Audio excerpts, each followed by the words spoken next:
Parler de tout ça, je suis en compagnie du président du syndicat, M. Laurier-Ouellette, qui est à mes côtés. M. Ouellette, peut-être nous dire là, pourquoi ces employés qui travaillent à l'urgence et dans l'aile spécialisée pour la COVID-19 n'ont pas les masques et les équipements? Présentement, les équipements sont sous-clés, sont rationnés. Ce que je sais, c'est qu'il y a eu un mot d'ordre, il fallait en donner seulement 2 par quart de travail, par infirmière, infirmière auxiliaire ou inhalothérapeute. Ça n'a aucun bon sens. Après avoir vu un patient, il faut jeter le masque. C'est des masques jetables. Il ne faut pas contaminer les autres patients ou se contaminer nous autres mêmes.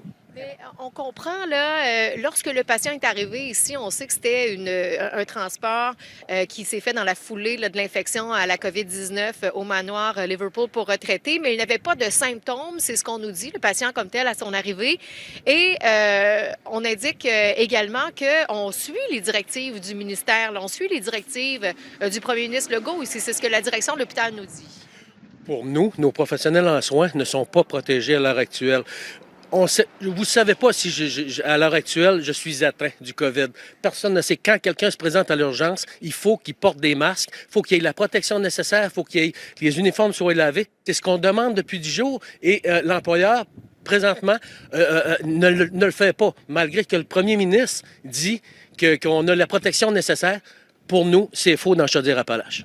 Qu'est-ce qui va arriver avec la vingtaine d'employés qui ont été retirés d'urgence? Là, ils sont retournés à la maison. J'imagine qu'il y en a qui doivent être inquiets. Je pense qu'il y avait une femme enceinte aussi parmi les...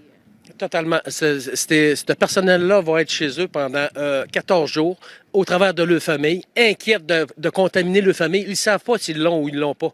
Mais la problématique est là. Puis ils ont peur pour leur famille. Moi, je reçois environ 200 à 300 coups de téléphone et par Internet de membres, de mes membres, qui sont inquiets, ils veulent travailler, mais ils ont besoin de masques. Ils sont prêts à travailler, mais ils veulent être protégés.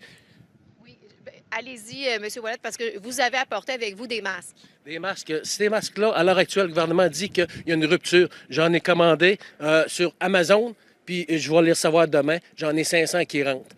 Puis c'est la même chose pour les N95. À l'heure actuelle, on a un stock immense au Québec. Tout ce que le premier ministre a à faire, c'est rationner, réquisitionner tous ceux qui sont dans la construction. Oui, écoutez, je veux simplement la spécifier. Quand vous dites qu'on a un stock immense au Québec, on sait que le premier ministre a dit on va être serré, il faut quand même les utiliser adéquatement, ces masques.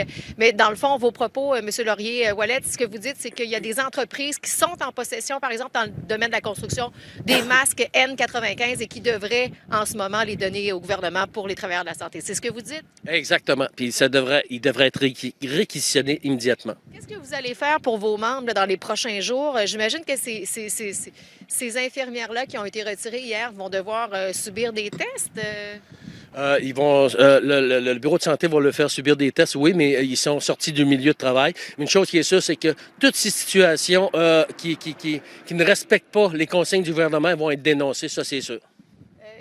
Mais vous nous le disiez tout à l'heure en pré-entrevue, c'est important de souligner que ces travailleurs de la santé veulent rester en poste. Ce qu'elles demandent tout simplement, ce sont des conditions sécuritaires. C'est bien ce que vous dites. Elles veulent travailler. Là, Totalement. Tout ce qu'elles demandent, c'est de la protection. Des infirmières auxiliaires et inhalos intubés ne soignent pas. Bon, alors voilà. Vous venez d'entendre Laurier-Ouellette, le président du syndicat des infirmières de l'Hôtel-Dieu de Lévis, devant lequel on se trouve présentement, Pierre-Olivier et Lisa Marie.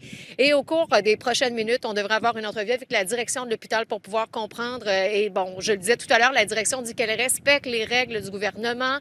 On verra là, quelles seront leurs explications plus détaillées un peu plus tard ce matin. Oui, mais quand même.